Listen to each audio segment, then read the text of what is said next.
Hey guys, here with Tiana Beck. She is one of our transaction coordinators and she's the brains behind the operation. So we're gonna sit and talk a little bit about some mistakes that agents make that make her life difficult and other transaction coordinators' lives difficult, how you can remedy those, as well as we're gonna get into things that we can all do better to make a transaction move faster and more efficient.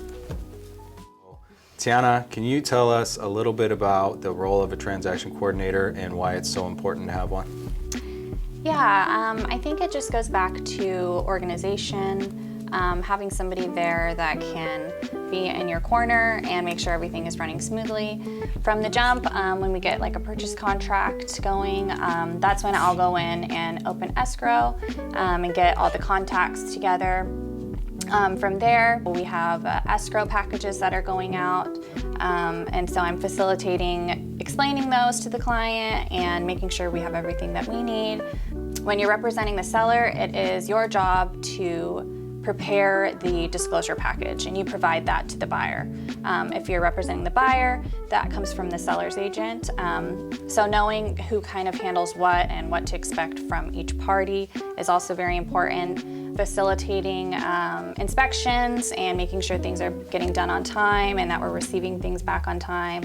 And just following up with everybody that's involved, from escrow to title, whoever is preparing the inspection reports, and making sure that the agents are keeping their clients up to date on anything new or anything that we may need.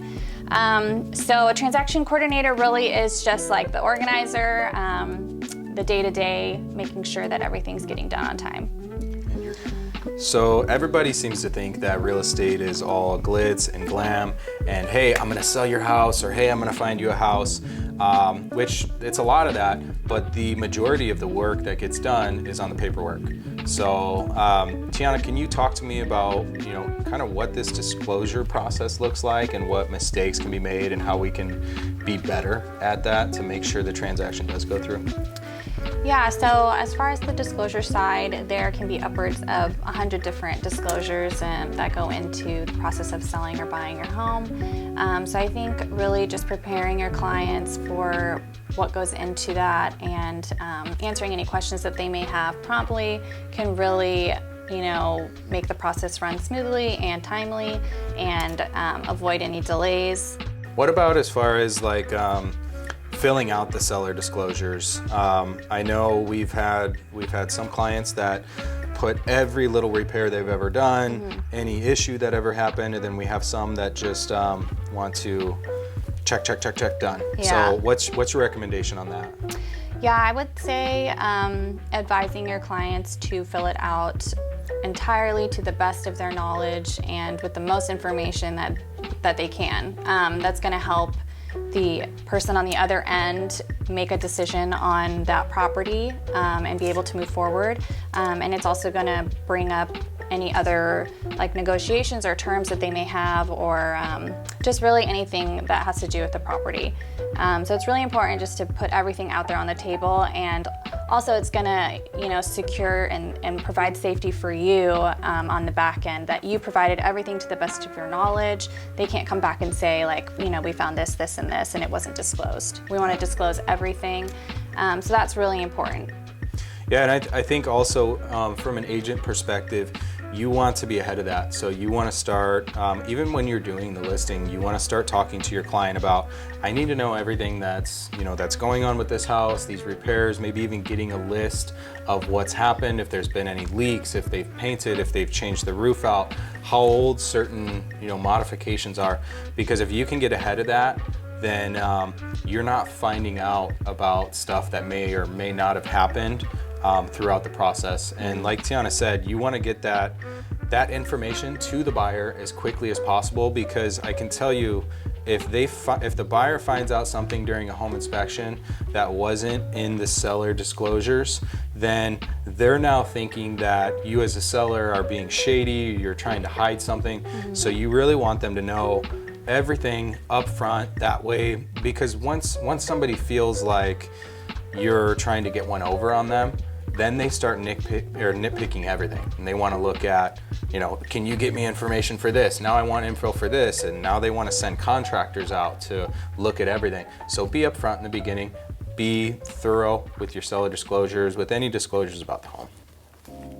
All right, Tiana, so inspections. That's one of the scariest words in real estate, especially for a home seller.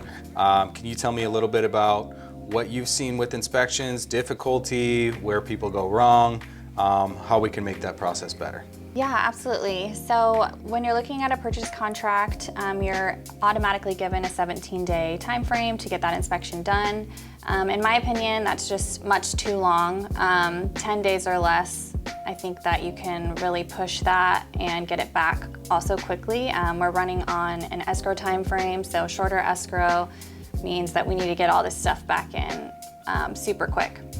One of the things that you can do to avoid any complications is really just going back to the disclosures, is being super upfront about the property initially, so that when we do get the inspection back, there's nothing, crazy off the wall that, canceling a transaction over or something. I know one of the issues that we've run into is we'll do inspections and we give that long time frame, right? We give them the 17 days. But the problem that happens there is if that transaction does fall out, then the property has now been off the market for 17 days, but those days still count for how long it's been on the market. So when you go active again, you're now, let's say you had the house, you listed it, 2 days in, goes into contract, 17 days later, the buyer backs out or the seller doesn't want to give a ton of money for repairs. So now you've got a house that's looks like it's been on the market for 19 days. The first 14 days are the most important time to market a house because that's when it's hot. That's when everyone's excited about it. So you're losing a ton of days if you give long inspection contingency periods. So you're thinking probably 10 days is a good amount, right? Yeah. Is there anything else you wanted to touch on with the inspections? Yeah, I just think, getting that ordered as quickly as possible means you can get it back as quickly as possible, and then you're just shortening up that time frame to give your clients the maximum amount of time to make the best decision on their property. Yeah, no, I love that. And I think from a buyer standpoint, if you're representing a buyer, you want to get those inspections ordered basically day one. So that way you have time. Let's say they do find something during the normal home inspection. They find some water damage or what looks like water damage. You have time to get someone out there. Or maybe there's a leak that came from the roof. You can get a roofer out there now. You have time to be able to get that done if you get your inspection scheduled right in the beginning, like day one, day two of opening up that purchase contract. Otherwise, if it takes you 5 days to get the inspection done, and then you need more contractors, and then you need other people to go out, you're gonna have to try to get extensions on the inspection contingency, which is gonna be difficult. Then everyone's getting mad because the sellers think that you're stalling. So wanna be smart about that. Get your inspection scheduled day one. All right, so thank your transaction coordinators. Take them out to lunch, get them some flowers, do something nice, maybe give them a day off when you don't have a purchase that you're trying to close. Thank you, Tiana. You've been wonderful. We appreciate everything you do for our company. Thank you.